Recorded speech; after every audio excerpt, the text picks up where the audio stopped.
In today's video, I will discuss about the potential energy and the kinetic energy, and I will also discuss the classification, derivation and some controversial fact that you should know about these two types of energy. So without further delay, let's jump into the main section.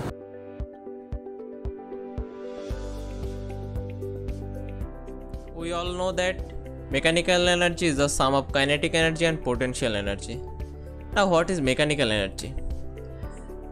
Actually, mechanical energy is the form of energy that possessed by a system as a whole with respect to some external frame of reference, and it is one type of macroscopic energy.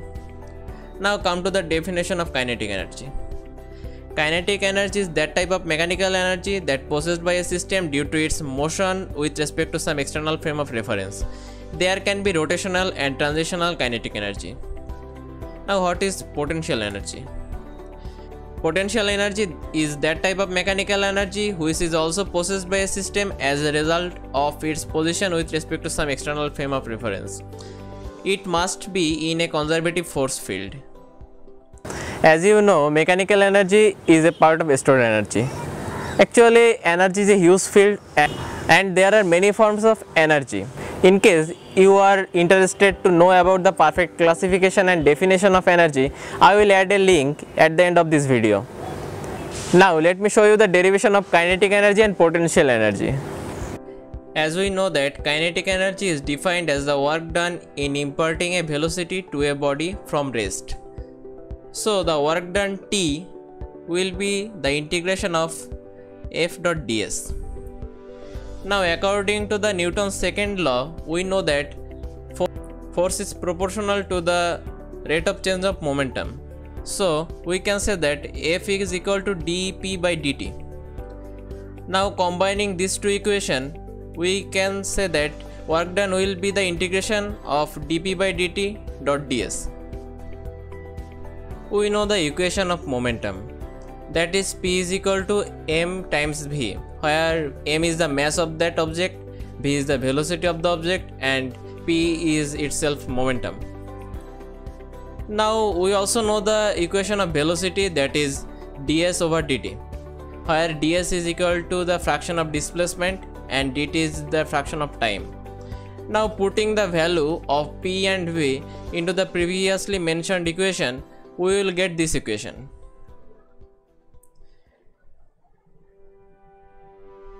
Which represents the work T is equal to integration of m times v dot dv. Now let's consider the limit. Here v is equal to 0 to v, which means the initial value to the final value. So considering this limit, if we integrate this equation, then we will get the equation of kinetic energy. Actually this is the outcome equation and the work done is equal to the kinetic energy. So the kinetic energy will be represented by this equation, and that is 1 over 2 times m times v square. Now let me discuss about the potential energy and its derivation. Actually the potential energy is equal to the work done in the particular conservative field. So work done will be force into displacement as usual. So potential energy is equal to the work done is equal to the force times displacement. If we consider force as F and the fraction of displacement as delta D, then we will get this equation, F times delta D. Now we all know that force is equal to mass times acceleration, where the mass is the mass of the object in the particular field and acceleration is imparted due to the force of that field. So this equation will be m times g times delta d. If it is not a gravitational field, then g will be replaced considering the conservative field. Potential energy can come from its position relative to a field, internal stress, electric charge or its condition. This object has the capability of producing energy as this condition changes. So potential energy is classified into these 6 categories, and I will discuss these specific fields with particular examples. Gravity causes gravitational potential energy. When something has a high position, its gravitational potential energy is high. For example, a book on a high bookshelf has a higher gravitational potential energy than a book on the bottom shelf because it has further to fall.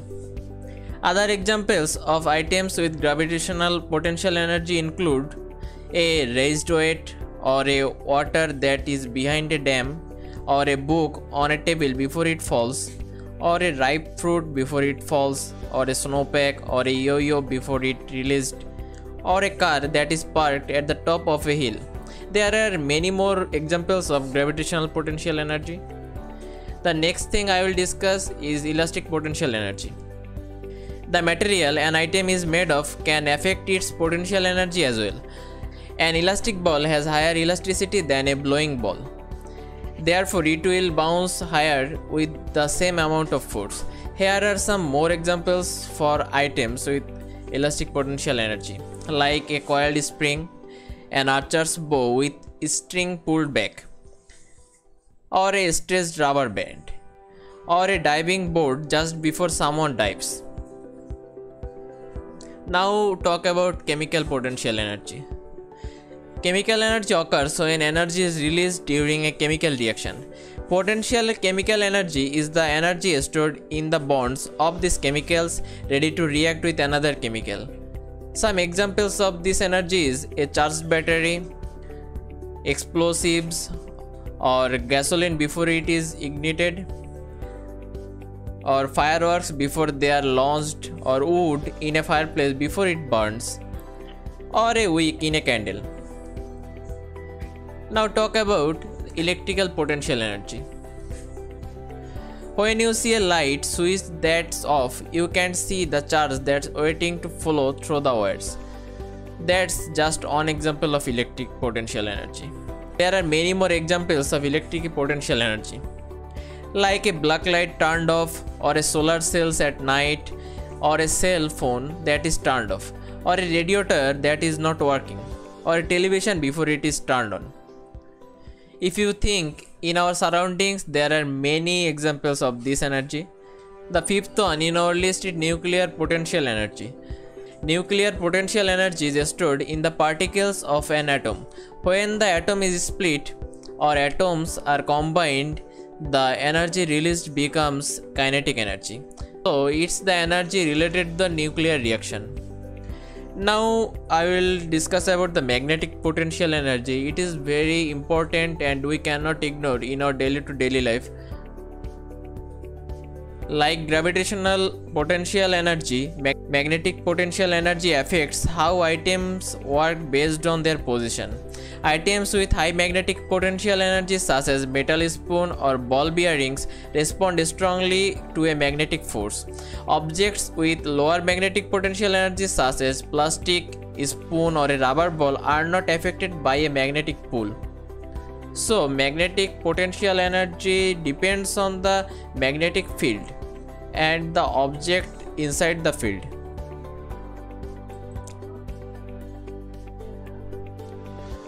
The domain of kinetic energy is broadly divided into these 5 fields. Let me discuss about these 5 fields with their examples. First of all, I will talk about the radiant energy. Radiant energy is a type of kinetic energy referring to energy that travels by waves or particles. The energy is created through electromagnetic waves and is most commonly experienced by humans in forms of heat. Some examples includes X-rays or electric toaster or radio signals or the sunshine itself. Now the second term is thermal energy. Actually, thermal energy is very similar to radiant energy in that sense both can be experienced in form of heat or warmth. The difference is that while radiant energy refers to waves or particles, thermal energy describes the level of activity among the atoms and molecules in an object. As they move more quickly, they collide more frequently with one another. That motion is why thermal energy is considered an example of kinetic energy, even if you may not be able to see that motion with the naked eye. Some examples of thermal energy are geothermal energy, baking in an oven or boiling water or geyser or a running car engine.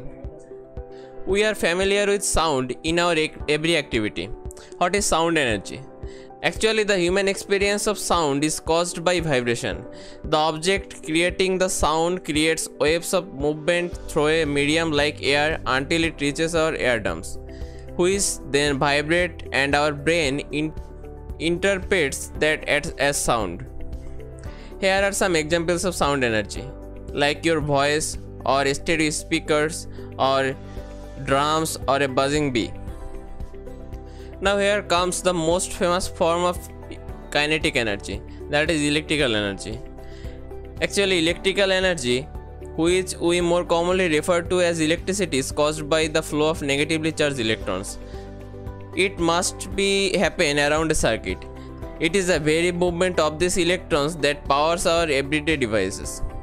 So some examples of electrical energy are lightning or batteries in use or desk lamp or electric eels or AC to DC devices that we use daily. Now it is the term for our fifth term, mechanical energy. Visually, the most obvious kinetic energy examples are examples of mechanical energy. It is literally the energy associated with the mechanical movement of an object. The more and faster object moves, the more mechanical energy it has, and the more ability it has to do the work. So some examples of mechanical energy are wind energy, or a flowing river, or a bullet fired from a gun, or a blowing ball heading down the lane, or the playing with a piano. Actually, it is the most common form of energy, and you can find almost 1,000 examples of this energy in our surroundings. There are something that you should know about kinetic energy, like relationship between the kinetic energy and momentum and the degrees of freedom, etc. Let's discuss about it. The most frequently asked question is that can kinetic energy be broken down to components? Actually, energy is not a vector quantity and it doesn't have any components. But we can partition this kinetic energy among its various degrees of freedom. So as I say, this energy, this kinetic energy equation can be partitioned into these two energy equations.